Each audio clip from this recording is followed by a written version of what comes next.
My wife cheated on me with a gym trainer and demanded half of everything in our divorce. But there was one thing she didn't know. Almost all of our assets were legally under my father's name. I'm 35 years old and have been working as an accountant at a local firm for nearly 10 years.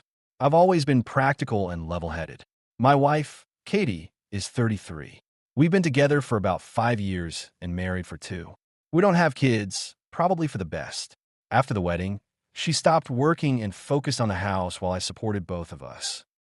Over time, things started changing. She spent longer hours at the gym or with friends, became less affectionate, and got irritated whenever I asked what was going on. At first, I thought it was just stress or a rough patch, but deep down, I knew something was wrong. One evening, while she was in the shower, her phone buzzed. I glanced at the screen and saw a message from someone named Derek. At first, it didn't register, but then I read the message. "Can't wait to see you tomorrow, baby." I opened their chat, and instantly, my worst fears were confirmed. She had been seeing Derek, her trainer, for months. Their messages were explicit, full of future plans, all without me. I froze, staring at the screen. The woman I married, the one I trusted, was cheating on me. Surprisingly, I didn't feel rage or despair at first, just emptiness. Maybe it was shock, maybe it was my rational side taking over. I knew I had to confront her calmly.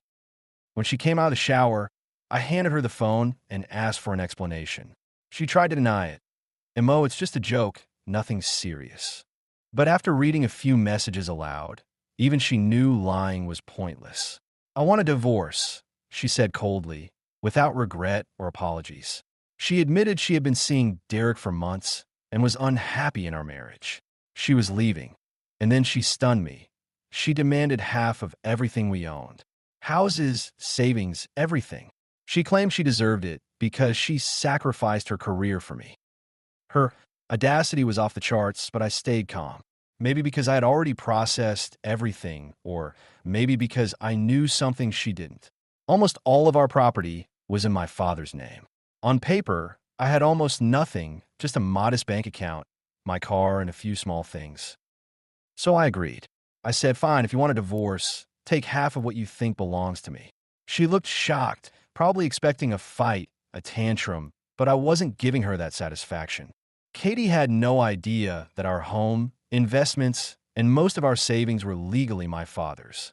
Years ago, when I started earning decent money, he advised me to register major assets under his name as a kind of insurance against debts, lawsuits, or, as it turned out, a cheating spouse. At the time, it seemed like a smart financial decision. So when she demanded half, I knew she would get nothing. Instead of messy legal battle, I suggested mediation to keep things simple. She agreed, confident she'd walk away with a substantial share. Little did she know about the agreement with my father, which I had almost forgotten myself. I explained everything to my father. He was understandably concerned, but knew it was important to keep it secret. We even consulted a lawyer to ensure everything was airtight, and it was. She could demand all she wanted, but legally, there was nothing for her. Katie hired an aggressive lawyer, the type that promises to take everything. I hired a calm but experienced attorney specializing in financial disputes. The first stage of divorce involved asset disclosure, and as you might imagine, it didn't go as she planned. I presented all the documentation truthfully, and when she saw how little was in my name, her lawyer stopped smirking. She started yelling, calling me a liar, but I had nothing to hide. The truth was on my side. Katie was shocked. She kept asking, "Where's all the money? The house, the investments, the savings?" Her lawyer hired a forensic accountant, thinking I had secret accounts. At first, I was a little nervous, not because I had anything to hide, but because it would drag out the process. But after double-checking the documents, it was clear they would find nothing. Her frustration grew as she realized there was nothing for her to claim. She tried arguing that she contributed to my career and our lifestyle by staying home. I admit her help around the house made life easier, but I'm not running a Fortune 500 company, just a mid-level accountant with a stable job. She voluntarily left her marketing career. I never pressured her. Her lawyer tried to involve my parents, claiming they help hide assets. That was infuriating, But my attorney quickly shut it down. Katie was desperate. She began spreading rumors, saying I had hidden money and misled her, even posting vague social media posts about betrayal and narcissists. Some friends sided with her, but most knew the truth. I focused on protecting my assets and gathering evidence. Screenshots of her affair with Derek, photos, and testimonies from friends who knew about it. Finally, court day arrived. Katie started attacking me immediately, claiming I had hidden assets and manipulated finances. She portrayed herself as a victim, saying she sacrificed her career for me.